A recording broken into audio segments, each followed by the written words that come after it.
Hydrogen mission को स्वीकृति। दूरदर्शन और आकाशवाणी के आधुनिकीकरण के लिए 2,500 करोड़ रुपए की योजना को मंजूरी। SYL मुद्दे को लेकर दिल्ली में केंद्रीय जल संसाधन मंत्री की अध्यक्षता में हरियाणा और पंजाब के मुख्यमंत्रियों की हुई बैठक, नहीं बनी कोई सहमति।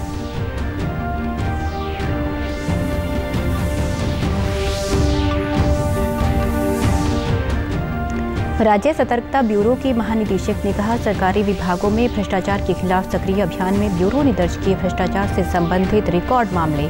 सरकारी कार्यालयों में भ्रष्टाचार पर लगी लगाम। और प्रदेश में रोजगार के उद्देश्यों के लिए 3 वर्षीय स्नातक डिग्री के समकक्ष मानी जाएगी बैचलर ऑफ वोकेशनल डिग्री। नमस्कार, मैं सारिका शर्मा। अब समाचार विस्तार से। प्रधानमंत्री नरेंद्र मोदी के नेतृत्व में केंद्रीय कैबिनेट ने नेशनल ग्रीन हाइड्रोजन मिशन को मंजूरी दे दी है। मंत्रिमंडल के फैसले की जानकारी देते हुए केंद्रीय सूचना एवं प्रसारण मंत्री अनुराग सिंह ठाकुर ने बताया कि भारत ग्रीन हाइड्रोजन का ग्लोबल हब बनेगा। उन्होंने बताया कि प्रतिवर्ष 50 लाख टन ग्रीन हाइड्रोजन का उत्पादन होगा।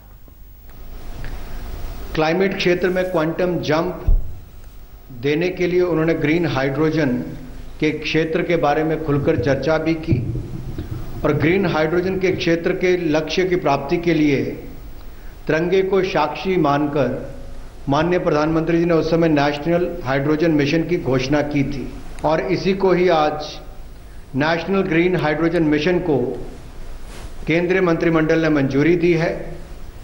India will be the global hub of green hydrogen और हम ये कह सकते हैं कि क्लाइमेट चेंज से निपटने के लिए ग्रीन हाइड्रोजन एक बहुत महत्वपूर्ण भूमिका निभाएगा।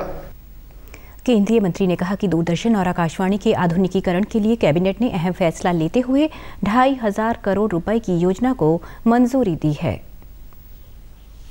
Broadcasting infrastructure and network development, ये इस बाइंड स्कीम के लिए 2021-22 से 2026 तक के लिए 2,539 करोड़ रुपए की मंजूरी दी गई है। दूरदर्शन ऑल इंडिया रेडियो के स्टूडियोज बनाने का काम किया जाएगा। ब्रॉडकास्टिंग इक्विपमेंट को मॉडर्नाइजेशन और डिजिटाइजेशन करने की दिशा में काम किया जाएगा। अच्छे प्रोग्राम बने, कंटेंट अच्छा बने, उस दिशा में काम करने के लिए पैसा मिला है। और स्टैंडर्ड डेफिनेशन जो ब्रॉडकास्टिंग में हम अभी कर रहे थे उसको हाई डेफिनेशन की ओर ले जाने का काम किया जाएगा। HD, UHD इस तरह का उस सब में प्रावधान होंगे। पुराने ट्रांसमीटर्स जहां पर रिप्लेसमेंट करने की आवश्यकता है उसको ट्रांसमीटर्स को बदलने का काम किया जाएगा। नए FM ट्रांसमीटर्स लगाए जाएंगे। जो 66% आज के समय FM के माध्यम से कवरेज है वो बढ़कर 80% से ज्यादा हो जाएगी देश भर में। ये भी इसमें से काम मिलेगा। SYL मुद्दे को लेकर केंद्रीय जल संसाधन मंत्री गजेंद्र सिंह शेखावत की अध्यक्षता में मुख्यमंत्री मनोहर लाल और पंजाब के मुख्यमंत्री भगवंत मान की बैठक आज दिल्ली के श्रम शक्ति भवन में हुई। बैठक के बाद मुख्यमंत्री मनोहर लाल ने कहा कि बैठक में कोई सहमति नहीं बनी है। सुप्रीम कोर्ट ने अपने निर्णय में कहा है कि SYL नहर का निर्माण होना चाहिए, लेकिन पंजाब के मुख्यमंत्री और उनके अधिकारियों की टीम इस विषय को एजेंडे पर ही लाने को तैयार नहीं है। उन्होंने कहा कि पंजाब सरकार सुप्रीम कोर्ट के फैसले को भी स्वीकार नहीं कर रही है, जिसमें 2004 में पंजाब सरकार द्वारा लाए गए एक्ट को निरस्त कर दिया गया है। मुख्यमंत्री ने कहा कि सुप्रीम कोर्ट को बताया जाएगा कि पंजाब SYL नहर निर्माण के लिए तैयार नहीं है।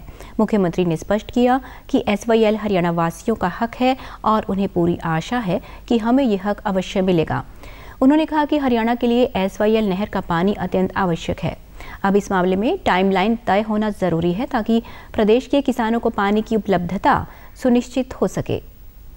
राज्य सतर्कता ब्यूरो के महानिदेशक शत्रुजीत कपूर ने कहा है कि सरकारी विभागों में भ्रष्टाचार के खिलाफ सक्रिय अभियान में ब्यूरो ने गत वर्ष भ्रष्टाचार से संबंधित रिकॉर्ड मामले दर्ज किए हैं। इससे राज्य सरकार सरकारी कार्यालयों में भ्रष्टाचार पर लगाम लगाने में सक्षम हुई है। पंचकुला में आयोजित पत्रकार वार्ता में आज महानिदेशक ने बताया कि ब्यूरो ने साल 2022 में 170 ट्रैप सहित 246 मामले दर्ज किए, जो 10 वर्षों के दौरान सबसे अधिक हैं। ब्यूरो ने पिछले साल 170 रेड की हैं और इस मौके पर वह तलाशी के दौरान 6 करोड़ 21 लाख से अधिक की राशि बरामद की गई है। उन्होंने बताया कि इस दौरान 27 राजपत्रित, 166 गैर राजपत्रित अधिकारियों और 27 निजी व्यक्तियों सहित कुल 193 सरकारी कर्मचारियों को गिरफ्तार किया गया है। 70 केसेस हमने ट्रैप के किए, रेड हैंडेड ट्रैप केसेस, और उसके अलावा करीब 76 केसेस हमने जो बाकी इंक्वायरीज करके और स्पेशल चेकिंग्स करके वो भी केस रजिस्टर किए। करीब 250 मुकदमे हमने करप्शन के पूरे साल में, जो कैलेंडर ईयर था 2022, उसके अंदर दर्ज किए, और जो 170 ट्रैप केसेस लगे, इनमें 193 पब्लिक सर्वेंट्स जो हमारे टेंटेड किस्म के सरकारी अधिकारी और कर्मचारी थे, वो गिरफ्तार हुए। ए और ग्रुप बी के ऑफिसर्स थे, 27 अफसर थे, 166 बाकी अधिकारी थे, और कुछ प्राइवेट लोग थे जो मिडल मैन या उनको अनडिजायरेबल कॉन्टैक्ट मैन हम कहते हैं। महानिदेशक ने बताया कि मुख्यमंत्री ने ब्यूरो के विभिन्न पहलों को मंजूरी दे दी है। इसमें सरकारी अधिकारियों के खिलाफ रिश्वत मांगने की शिकायत दर्ज कराने वाले पीड़ित लोगों को ट्रैप मनी प्रदान करने के लिए रिवॉल्विंग फंड स्थापित करना भी शामिल है। उन्होंने बताया कि राज्य को भ्रष्टाचार मुक्त बनाने के अभियान को साकार करने में सक्रिय भूमिका निभाने वाले शिकायतकर्ताओं को नई पहल के तहत सम्मान पत्र से सम्मानित किया गया है। प्रिवेंशन ऑफ करप्शन एक्ट की ऑफेंस करता है, उसको पकड़ने के लिए विजिलेंस ब्यूरो सक्षम, उसमें फिर हम एक्शन लेते हैं, और वो जो सूचना के आधार पे है, सूचना आएगी, कंप्लेंट आएगी, जिसकी आएगी उसके खिलाफ कार्रवाई करते हैं। तो जैसा मैंने बताया कि उसमें हम भेदभाव किसी किस्म का नहीं रखते, चाहे केंद्र सरकार का हो, किसी ऑटोनोमस ऑर्गेनाइजेशन का हो, एक ही कंडीशन है कि पब्लिक सर्वेंट होना चाहिए। प्रदेश सरकार ने निर्णय लिया है कि राज्य या केंद्रीय अधिनियम के तहत स्थापित किसी भी वैधानिक विश्वविद्यालय द्वारा दी गई बैचलर ऑफ वोकेशनल डिग्री को रोजगार के उद्देश्यों के लिए किसी अन्य 3 वर्षीय स्नातक डिग्री के समकक्ष माना जाएगा। प्रदेश के मुख्य सचिव संजीव कौशल ने बताया कि रोजगार के लिए बी वॉक को किसी अन्य 3 वर्षीय स्नातक डिग्री के समकक्ष मानने हेतु ये मामला राज्य सरकार के विचाराधीन था। हरियाणा राज्य उच्च शिक्षा परिषद ने इसके लिए सिफारिश की थी। इसके अलावा विश्वविद्यालय अनुदान आयोग ने भी अनुरोध किया था कि बैचलर ऑफ वोकेशनल को संघ राज्य लोक सेवा आयोग, कर्मचारी चयन आयोग या अन्य ऐसे निकायों द्वारा आयोजित प्रतियोगी परीक्षाओं के लिए अन्य स्नातक डिग्री जहां पात्रता मानदंड किसी भी विषय में स्नातक डिग्री हो के समकक्ष के रूप में मान्यता दी जाए। भारतीय विशिष्ट पहचान प्राधिकरण ने नागरिकों के अनुकूल एक नई सुविधा पेश की है। इसके तहत लोगों को परिवार के मुखिया की सहमति से आधार में अपना पता ऑनलाइन सुधार करने में सहायता मिलेगी। आधार में परिवार का मुखिया आधारित ऑनलाइन पता सुधार उन लोगों के लिए बहुत सहायक होगा जिनके पास आधार में अपना पता अपडेट करने के लिए उनके नाम का सहायक दस्तावेज नहीं है। राशन कार्ड, मार्कशीट, विवाह प्रमाण पत्र, उम्मीदवार और परिवार के मुखिया दोनों के संबंधों और उनके नाम दर्शाने वाले पासपोर्ट जैसे रिश्तों के दस्तावेज का प्रमाण सुपुर्द करके आधार कार्ड में सुधार किया जा सकता है। ये दस्तावेज नहीं होने की स्थिति में प्राधिकरण एक लिखित फॉर्मेट में निवासी को परिवार के मुखिया द्वारा स्वघोषणा देने की सुविधा देता है। 18 वर्ष से अधिक की उम्र का कोई भी निवासी इस मामले में परिवार का मुखिया हो सकता है। प्रधानमंत्री नरेंद्र मोदी 27 जनवरी को परीक्षा पे चर्चा कार्यक्रम के 6ठे संस्करण में विद्यार्थियों, शिक्षकों और अभिभावकों के साथ संवाद करेंगे। ये कार्यक्रम नई दिल्ली के तालकटोरा इंडोर स्टेडियम में होगा। शिक्षा मंत्रालय ने कहा है कि पिछले वर्ष की तुलना में इस वर्ष परीक्षा पे चर्चा 2023 के लिए 2 गुने से अधिक पंजीकरण हुए हैं। राज्य बोर्डों, सीबीएसई, केंद्रीय विद्यालय संगठन, नवोदय विद्यालय समिति और अन्य बोर्डों से बड़ी संख्या में विद्यार्थी, शिक्षक और अभिभावक उत्साहपूर्वक इस कार्यक्रम में शामिल हो रहे हैं। शिक्षा मंत्रालय ने कहा है कि 31 लाख से अधिक विद्यार्थियों, 5 लाख से अधिक शिक्षकों और लगभग 2 लाख अभिभावकों ने परीक्षा पे चर्चा के लिए पंजीकरण कराया है। 150 से अधिक देशों के विद्यार्थियों, 51 देशों के शिक्षकों और 50 देशों के अभिभावकों ने भी कार्यक्रम के लिए पंजीकरण कराया है। प्रतिभागियों के चयन के लिए 25 नवंबर से 30 दिसंबर 2022 के बीच विभिन्न विषयों पर ऑनलाइन रचनात्मक लेखन प्रतियोगिता आयोजित की गई थी। प्रधानमंत्री नरेंद्र मोदी ने एक विशेष संवाद कार्यक्रम परीक्षा पे चर्चा की परिकल्पना की है, जिसमें देश भर के विद्यार्थियों, अभिभावकों और शिक्षकों के साथ साथ विदेशों में रह रहे लोगों से भी बातचीत होती है। वे इस बात पर चर्चा करते हैं कि जीवन को उत्सव के रूप में मनाने के लिए परीक्षा से उत्पन्न तनाव कैसे दूर किया जाए। पलवल जिले में टीबी के मरीजों के लिए जिला स्वास्थ्य विभाग द्वारा विशेष अभियान चलाया गया है, जिसके अंतर्गत टीबी के मरीजों की पहचान कर उन्हें बेहतर इलाज उपलब्ध कराया जा रहा है। सिविल सर्जन ने कहा कि केंद्र व प्रदेश सरकार द्वारा वर्ष 2025 तक भारत को टीबी मुक्त बनाने की पहल की जा रही है। टीबी के मरीजों की पहचान कर नागरिक अस्पताल में बेहतर इलाज दिया जा रहा है। वहीं टीबी नोडल अधिकारी ने कहा कि सरकार द्वारा टीबी के मरीजों को निःशुल्क दवाइयां दी जा रही हैं। प्रधानमंत्री श्री नरेंद्र मोदी जी ने आह्वान किया है कि हम 2025 तक टीबी मुक्त भारत करेंगे और ये एक अच्छा प्रोग्राम है जो अब चल रहा है। हमारा जो टीबी प्रोग्राम में है वो 85 to 90% की उसमें ग्रेड में रखा गया है। कुछ प्रोग्राम में कमी है वो हम सुधारेंगे, लेकिन हमारे यहाँ पर जो मरीज 2682 के करीब मरीज बताए गए हैं जिनको हमने ट्रीटमेंट में रखा हुआ है और उनको सरकार द्वारा एक निक्षय योजना के तहत 500 रुपये की एक राशि दी जाती है, जिसके तहत उनको प्रोटीन युक्त खाना खाना होता है।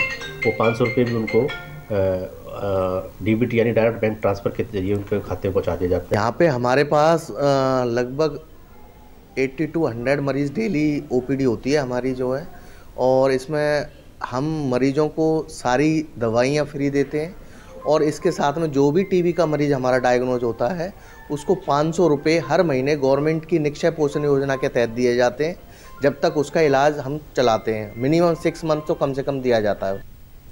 मरीजों ने कहा कि उन्होंने नागरिक अस्पताल में आकर अपने स्वास्थ्य की जांच करवाई, जिसमें टीबी की पुष्टि हुई है। चिकित्सकों द्वारा जांच के बाद दवाइयां प्रदान की गई हैं। उनका इलाज सरकारी अस्पताल में बेहतर ढंग से किया जा रहा है। डॉक्टर ने हमें टीबी बताई है पानी वाली। डॉक्टर हमारे यहीं से जांच हुई है सारी, और डॉक्टर ने आश्वासन दिया है कि हमें यहीं से बेहतरीन इलाज मिलेगा, हम यहीं से दवाई लेंगे। मेरी सिस्टर हैं, शांति देवी हैं, इनको टीबी की पुष्टि हुई है और यहाँ सरकारी हॉस्पिटल से ही अभी इनका ट्रीटमेंट चल रहा है। बढ़िया सुविधा। प्रदेश के बिजली एवं जेल मंत्री रणजीत सिंह चौटाला ने कहा है कि बिजली बिल सरचार्ज माफी योजना को 31 जनवरी तक बढ़ा दिया गया है। इस दौरान कोई एक साथ पूरा बिल भरेगा तो उसे 5% की अतिरिक्त छूट भी दी जाएगी। यमुनानगर में पत्रकारों से बातचीत में बिजली मंत्री ने बताया कि बिजली के बिलों में पारदर्शिता लाने के लिए हरियाणा के गुड़गांव, करनाल, फरीदाबाद, पंचकुला में 10 लाख मीटर ऑर्डर किए गए थे, जिनमें से 5 लाख मीटर लगा दिए गए हैं। गुड़गांव, आपका करनाल, फरीदाबाद, पंचकुला, उसमें हमने करा है कि पहले 10 लाख मीटर हमने ऑर्डर करे, जिसमें से अभी तक 5 लाख के करीब लग गए। उसमें ये है कि जब आप घर से बाहर जाए अपना ऑफ करके चले जाएं, जब आए तो अपना ऑन कर लें। उसमें टोटल ट्रांसपेरेंसी है, कोई नहीं हमारे हेड ऑफिस से भी हर मीटर को जहाँ चेक करना चाहे हम कर सकते हैं, सामने सारी चीज़ उस पर है। और उसमें कई और ऑप्शन है, तो लोगों में ये हो गया कि जो लोग कहते थे कि घोड़े की तरह दौड़ता है, तेज दौड़ता है, मीटर दौड़ता है, वो अपने आप ही अफवाहें खत्म होगी। जेल एवं बिजली मंत्री ने बताया कि कुछ समय पहले कुरुक्षेत्र जेल में पेट्रोल पंप लगाया गया था, जो प्रतिदिन 14 लाख रुपए की सेल कर रहा है। प्रदेश की 11 और जेलों को भी चिन्हित किया गया है जहां पेट्रोल पंप लगाए जाएंगे। उन्होंने बताया कि जल्दी ही यमुनानगर में भी नया थर्मल प्लांट स्थापित किया जाएगा। हमारी जेलों के बाद जमीनें हैं, हमने 11 अभी चिन्हित करे, जिनमें एक हमने स्टार्ट कर दिया। कुरुक्षेत्र में हमारा बहुत अच्छा गया। आज कुरुक्षेत्र में सबसे बड़ी सेल हमारे पेट्रोल पंप की है, 14 लाख रुपए की रोज की सेल है, जो रिकॉर्ड है, और 6 महीने से पहले हमने स्टार्ट करा है।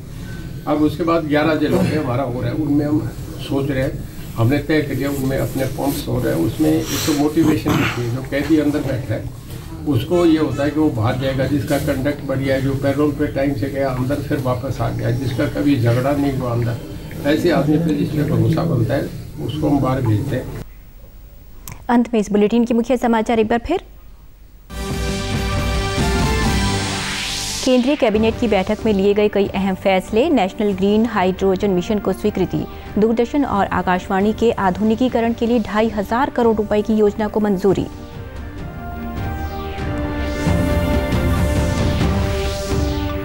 SYL मुद्दे को लेकर दिल्ली में केंद्रीय जल संसाधन मंत्री की अध्यक्षता में हरियाणा और पंजाब के मुख्यमंत्रियों की हुई बैठक, नहीं बनी कोई सहमति।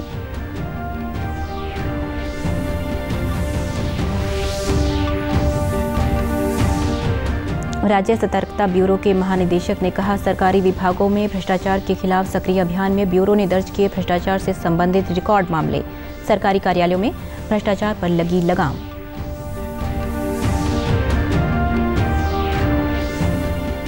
और प्रदेश में रोजगार के उद्देश्यों के लिए 3 वर्षीय स्नातक डिग्री के समकक्ष मानी जाएगी बैचलर ऑफ वोकेशनल डिग्री।